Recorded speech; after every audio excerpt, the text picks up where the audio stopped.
नमस्कार साथियों, मैं राहुल आपका अपने चैनल पूर्वांचल करियर क्लासेस पे बहुत बहुत स्वागत करता हूं। मित्रों, हम लोग यूपी टीजीटी, पीजीटी, एलटी कला विषय से संबंधित चर्चा कर रहे थे। पिछली क्लास में हम लोगों ने कला के सामान्य परिचय के ही अंतर्गत कला की विशेषताओं पे चर्चा किया था, जो कि बहुत ही महत्वपूर्ण है आप लोगों के लिए। और दोस्तों, आज की टॉपिक हमारा है, आज का बिंदु है कला का वर्गीकरण। क्या है? कला का वर्गीकरण। आइए देखते हैं कि आखिर कला का वर्गीकरण है क्या, कितने प्रकार के इसके वर्गीकरण किए गए हैं, क्या क्या इसके अंतर्गत हमको पढ़ना है। हमारे परीक्षा में यहाँ से क्वेश्चन आता रहता है, इसलिए बहुत ध्यान से और विशेष निवेदन है आप लोगों से कि पूरी क्लास आप लोग देखिएगा। तो चलते हैं, हम लोग देखते हैं कि कला का वर्गीकरण। कला के वर्गीकरण में इसका श्री गणेश करते हैं। एक महान दार्शनिक है जिनका नाम है प्लेटो। क्या नाम है? प्लेटो। प्लेटो ने कला का वर्गीकरण करते हुए कहा, ये तो काव्य को कला मानते हैं, साथ ही सौंदर्य को कला का प्राण मानकर पहली बार कला का वर्गीकरण किया। कौन? प्लेटो ने। प्लेटो के बाद इन्हीं के चेला है, इनका नाम है अरस्तु। क्या नाम है? अरस्तु। अरस्तु के गुरु है प्लेटो और प्लेटो के चेला है अरस्तु। जब प्लेटो ने कला का वर्गीकरण किया तो काहे को चुप रहेंगे? इन्होंने कहा कि गुरु, हम भी कुछ कहना चाहते हैं कला के बारे में। कहा, कहिए। तो इन्होंने क्या कहा कि इन्होंने कला का वर्गीकरण करते हुए कहा, इन्होंने कला के उपयोगी और ललित होने का संकेत दिया। मित्रों, कला के उपयोगी और ललित होने का संकेत किसने दिया? क्वेश्चन सीधा हिट करता है आपसे, तो किसने दिया? अरस्तु महाराज ने दिया। किसने? अरस्तु महाराज ने। अगला नंबर आता है, एक विद्वान है जिनका नाम है मोनियर विलियम्स। मोनियर विलियम्स ये एक लंदन के रहने वाले थे। लंदन के एक महान विद्वान थे। ये लंदन में संस्कृत भाषा के प्राचार्य थे। किस भाषा के? संस्कृत भाषा के। संस्कृत भाषा के विद्वान थे ये। इनकी एक कृति है, एक प्रमुख रचना है, एक ग्रंथ है इनका, जो इनके द्वारा रचा गया या लिखा गया है, जिसका नाम है संस्कृत कोश। क्या नाम है? संस्कृत कोश। आपसे पूछ लिया जाए कि संस्कृत कोश के रचयिता कौन है, या उस कलाविद का नाम बताइए जिन्होंने एक ग्रंथ का रचना किया जिसका नाम संस्कृत कोश है, तो कौन है भैया?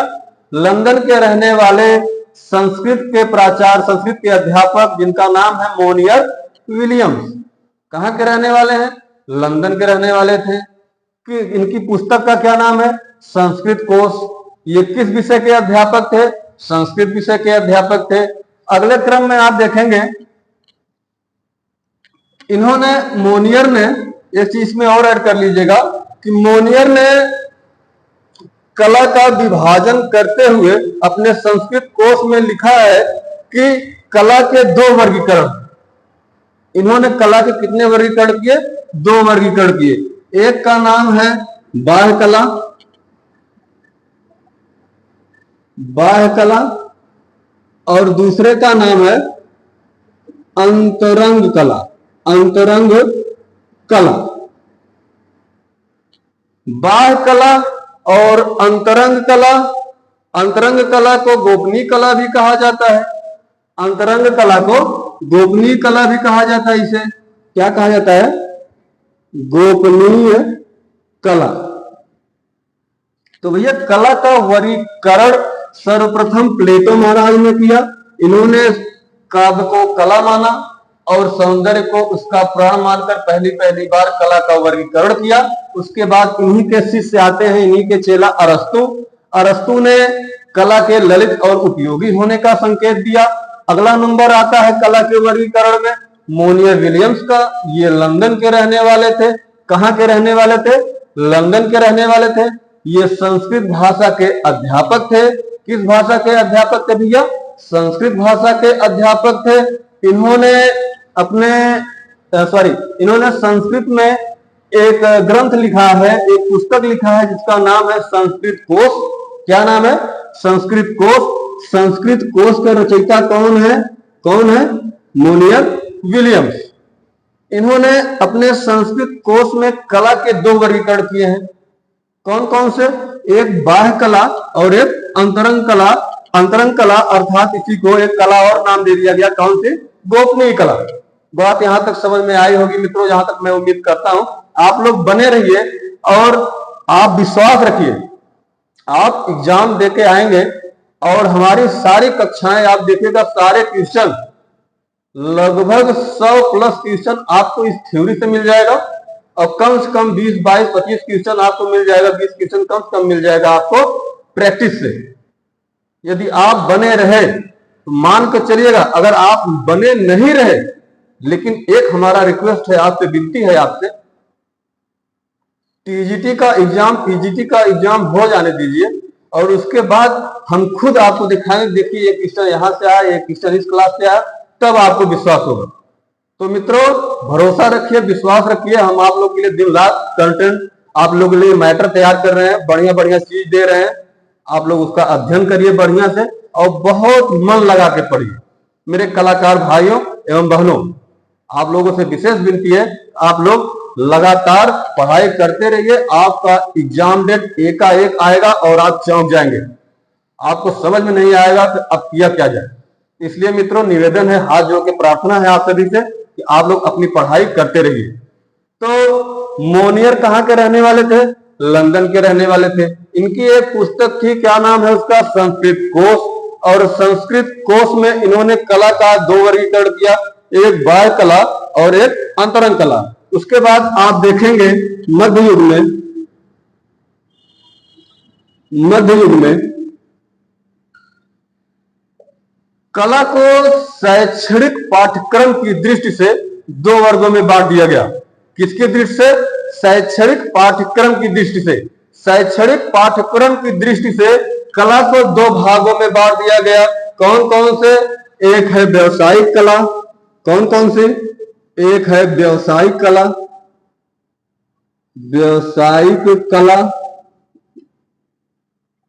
और दूसरा है उदार कला। दूसरा क्या है? उदार कला। व्यवसायिक के अंतर्गत जैसे कताई बुनाई,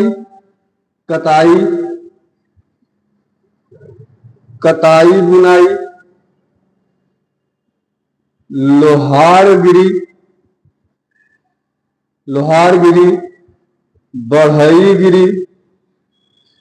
बढ़ईगिरी, सोनारगिरी। कताई बुनाई, लोहारगिरी, बढ़ईगिरी, सोनारगिरी, इन सब कलाओं को किसके अंतर्गत रखा? व्यावसायिक कला के अंतर्गत। और अगला वर्गीकरण उन्होंने किया कला का उदार कला। क्या नाम दिया? उदार कला। उदार कला के अंतर्गत इन्होंने क्या नाम दिया? एक तर्क कला, एक संगीत कला, काव्य कला और एक व्याकरण कला। कौन सी? व्याकरण कला।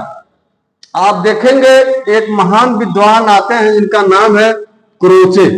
क्रोचे को सब कोई जानता होगा, बहुत ही महान विद्वान था। क्रोचे कहता है कि कला अविभाज्य है। कला क्या है? अविभाज्य, मतलब कला का विभाजन अथवा वर्गीकरण नहीं किया जा सकता।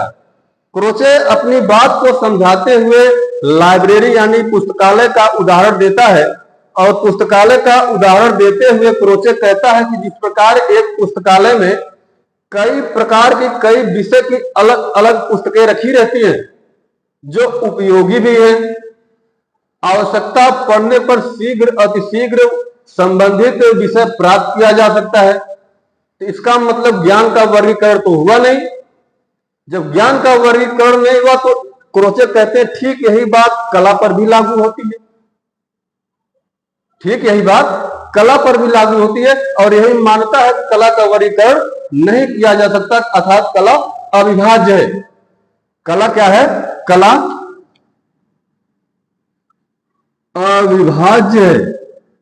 कौन कहता है? क्रोचे कहते हैं। कला का वर्गीकरण नहीं किया जा सकता।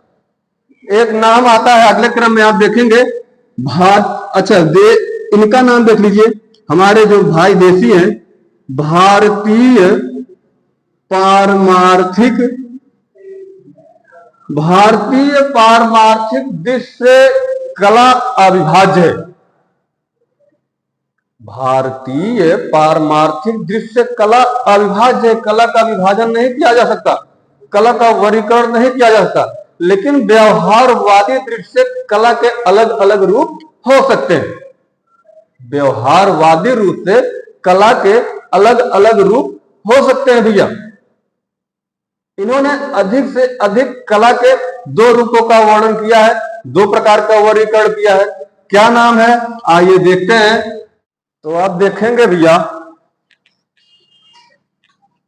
भारतीय पारमार्थिक में कला को अविभाज्य माना गया है।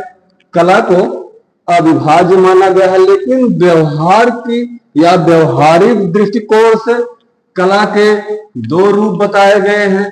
कला के कितने रूप बताए गए हैं? दो रूप बताए गए हैं। कौन कौन से? एक है रूपात्मक कला। कौन है?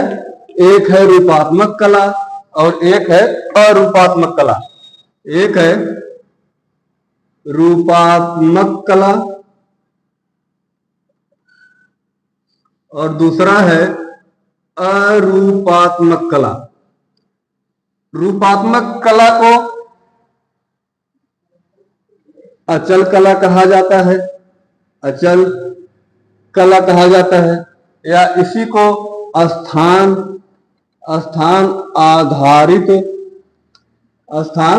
आधारित कला कहा जाता है। अरूपात्मक कला को गत्यात्मक कला भी कहते हैं। क्या? गत्यात्मक कला, या इसी को क्या कहते हैं? चल कला। क्या कला? चल कला।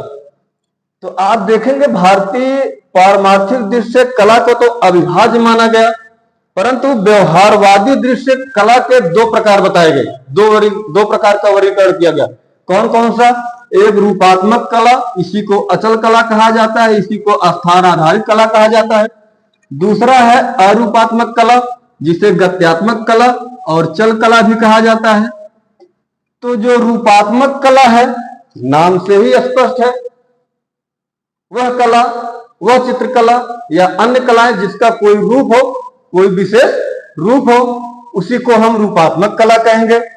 ये जो अचल होता है, ये चल नहीं सकता, एक जगह एक ही स्थान पर आधारित होता है, फिक्स होता है, इसीलिए इसको स्थान आधारित कला भी कहते हैं।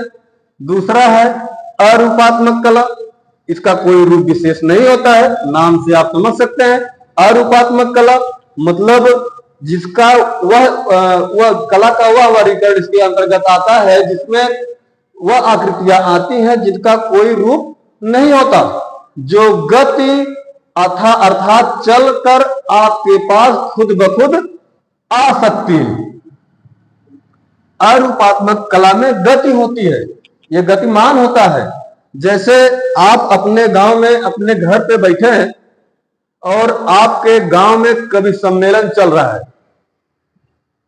आप वहां पे नहीं जाते हैं, आप अपने घर पे बैठे हैं, कभी सम्मेलन हो रहा है, उसका वॉल्यूम यदि तेज है तो उसकी आवाज गति करके आपके पास आ सकती है, आपके कानों को आनंदित कर सकती है। यही है आपकी अरूपात्मक कला।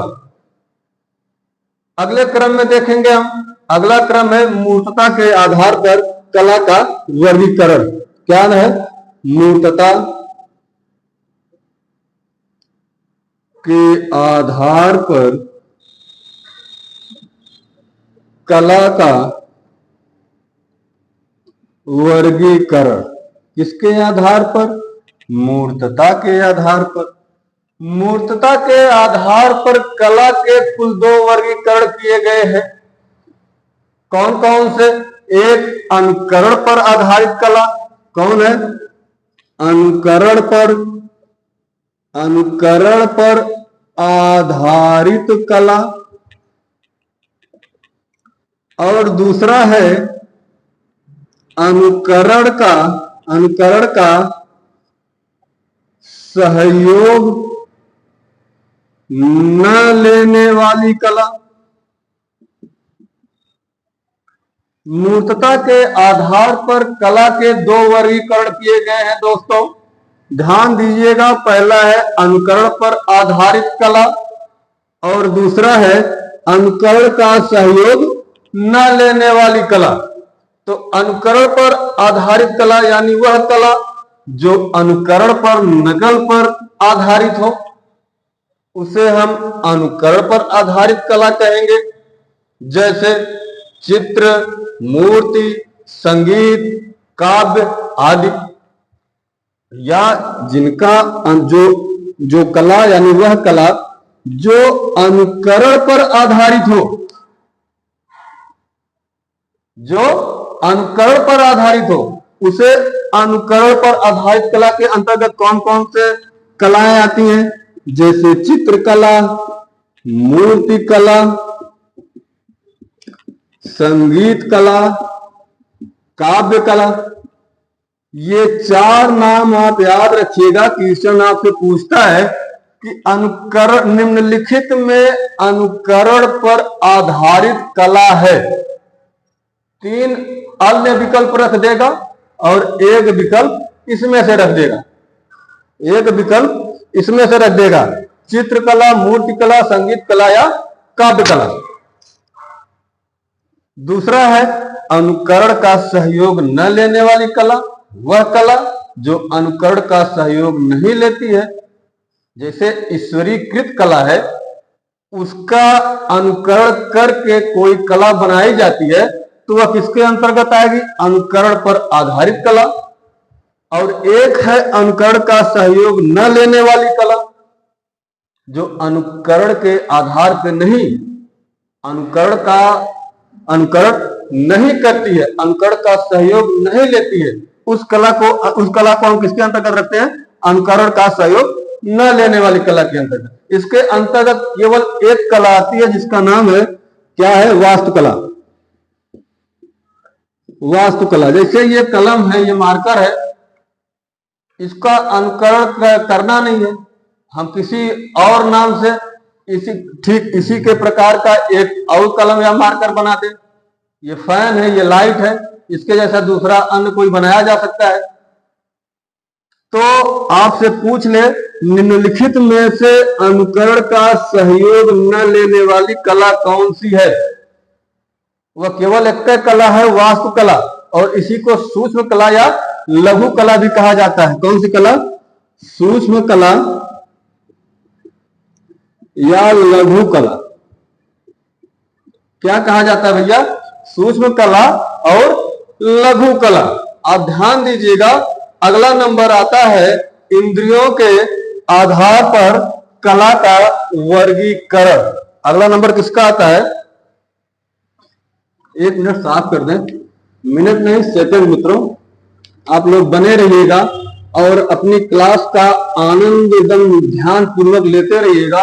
हो सकता है क्वेश्चन यहीं से बन जाए, और बनता रहता है। सामान्य परिचय से 1-2 क्वेश्चन न आए तो फिर मतलब है क्या है पढ़ाने का और पढ़ने का। अगला प्रकार है इंद्रियों पर आधारित कला। देखिएगा भैया, ये कौन सा प्रकार का वर्गीकरण है कला का? कि इंद्रियों के आधार पर, इंद्रियां यानी हम कह सकते हैं कि इसके अंतर्गत वह कला आएंगे जैसे हमारा आंख है, नाक है, कान है, ये सब इंद्रियां हैं। तो इंद्रियों पर आधारित कला के कुल 3 वर्गीकरण किए गए हैं। कितने? 3 प्रकार के वर्गीकरण किए गए हैं। नंबर 1, आंख को आनंद देने वाली कला। पहला क्या है? आंख को आनंद देने वाली कला। दूसरा है कान को आनंद देने वाली कला। तीसरा है आंख और कान दोनों को आनंद देने वाली कला। आंख और कान दोनों को आनंद देने वाली कला। तो इंद्रियों के आधार पर कला के कुछ 3 वर्गीकरण किए गए हैं। कौन कौन से? आंख को आनंद देने वाली कला, दूसरा है कान को आनंद देने वाली कला, और तीसरा है आंख और कान दोनों को आनंद देने वाली कला। हम देखेंगे कि पहला जो प्रकार इसका है, पहला वर्गीकरण है, क्या है? आंख को आनंद देने वाली कला किसके अंतर्गत आती है? इंद्रियों पर आधारित कला के अंतर्गत आती है। वर्गीकरण होता है इसका, वह किसके अंतर्गत हम कह सकते हैं? किसके अंतर्गत? आंख को आनंद देने वाली कला के अंतर्गत वह सभी कलाएं आ जाएंगी, चाहे वह चित्र कला हो, मूर्ति कला, चाहे जो भी कला हो, चाहे अन्य कला, कोई भी कला जिसे देखकर हमारे आंखों को आनंद की उत्पत्ति हो, हमारी आंखें आनंदित हो जाएं, उसी को हम किसके अंतर्गत रखते हैं? आंख को आनंद देने वाली कला। जैसे चित्र हुआ, मूर्ति हुआ, वास्तु हुआ, स्थापत्य हुआ, ये सब किसके अंतर्गत आते हैं? आंख को, मतलब आंखों को आनंदित करने वाली कला के अंतर्गत आते हैं। और कान को आनंद देने वाली कला, कान को आनंद देने वाली कला कौन सी है? संगीत कला। भाई गाना बजाना, कवि सम्मेलन, तमाम प्रकार के गीत, जिसको हम, अच्छा, काव्य को भी रखा जा सकता है इसके अंतर्गत। काव्य का कोई अध्ययन, कोई पढ़ रहा है कविता काव्य, उसका हम अपने कानों के माध्यम से सुनकर आनंद उठा सकते हैं, लुत्फ उठा सकते हैं। तो संगीत कला को किसके अंतर्गत रखा जाएगा? कान को आनंद देने वाली कला के अंतर्गत। अच्छा, आंख और कान दोनों को आनंद देने वाली कला कौन सी है?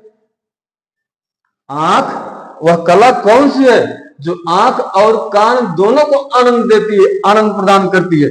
वह कला है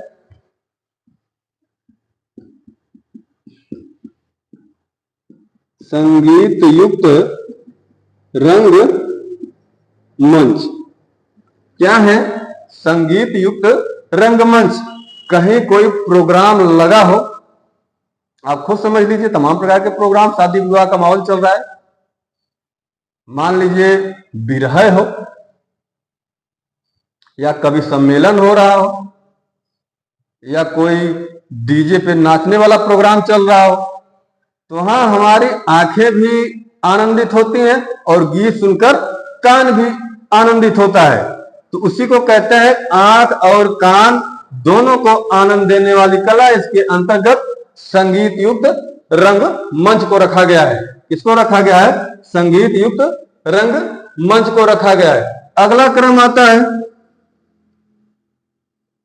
मनोविज्ञान।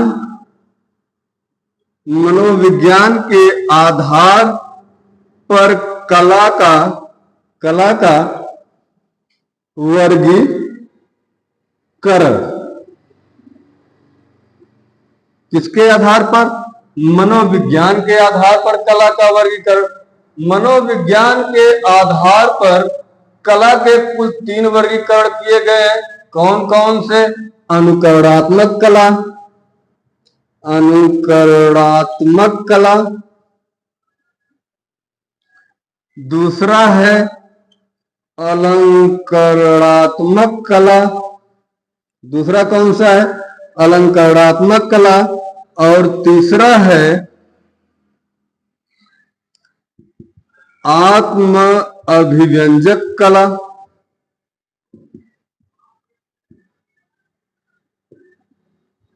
कौन है? आत्म अभिव्यंजक कला। यानी मनोविज्ञान के आधार पर कला के कुल 3 वर्गीकरण किए गए हैं। कौन कौन सा? अनुकरणात्मक कला, दूसरा है अलंकरणात्मक कला, तीसरा है आत्म अभिव्यंजक कला। मनोविज्ञान के आधार पर देखेंगे। पहला प्रकार है, पहला वर्गीकरण है अनुकरणात्मक कला। अनुकरणात्मक कला मतलब नकल वाली कला, जिसका नकल करके बनाया जाए। जैसे मनोवैज्ञानिक कहते हैं कि मानव में नकल करने की सहज प्रवृत्ति होती है, यानी अनुकरण करने की मानव की एक सहज अथवा सरल प्रवृत्ति है। एक छोटा बालक अपने से बड़े को जैसा करते हुए देखता है, ठीक उसी की नकल करके वैसा करने का वह भी प्रयास करता है। वही बात है कौन सी? अनुकरणात्मक कला। दूसरा है अलंकरणात्मक कला। अलंकरणात्मक कला में आप देखेंगे कि भारतीय संस्कृति में सत्यम शिवम और सुंदरम की कल्पना की गई है, तो ठीक उसी प्रकार कला भी अलंकरण करती है सुंदर दिखने के लिए। अगले क्रम में आता है आत्माभिव्यंजक कला। आत्म अभिव्यंजक कला में आप देखेंगे इसमें कलाकार अपने भावों को विविध रूपों से व्यक्त करता है, यानी कलाकार अपने भावों को विविध रूपों से व्यक्त कर दे, वह कला किसके अंतर्गत आएगी? आत्म अभिव्यंजक कला के अंतर्गत आएगी। अगला हमारा सबसे इंपॉर्टेंट जो है वह है विकास के आधार पर कला का वर्गीकरण। किसके आधार पर? विकास के आधार पर। बहुत ही महत्वपूर्ण है भैया यह वर्गीकरण आपके लिए। कौन सा? विकास के आधार पर।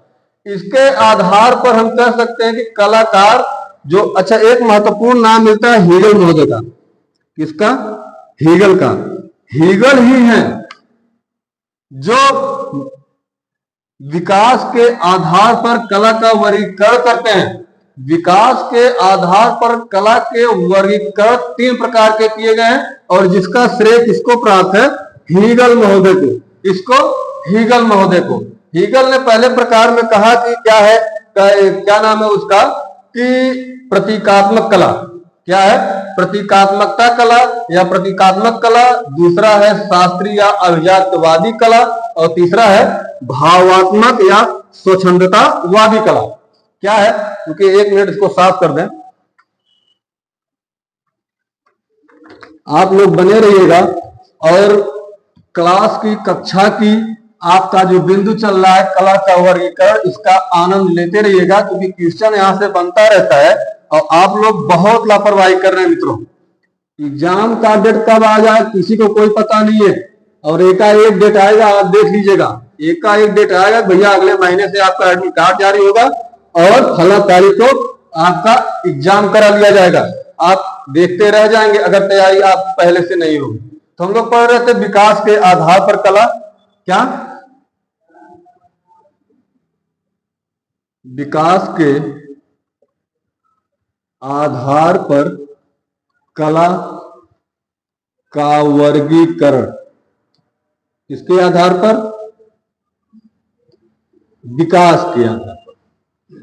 विकास के आधार पर कला के कुल 3 वर्गीकरण किए गए हैं और इस वर्गीकरण का श्रेय हीगल महोदय को प्राप्त है।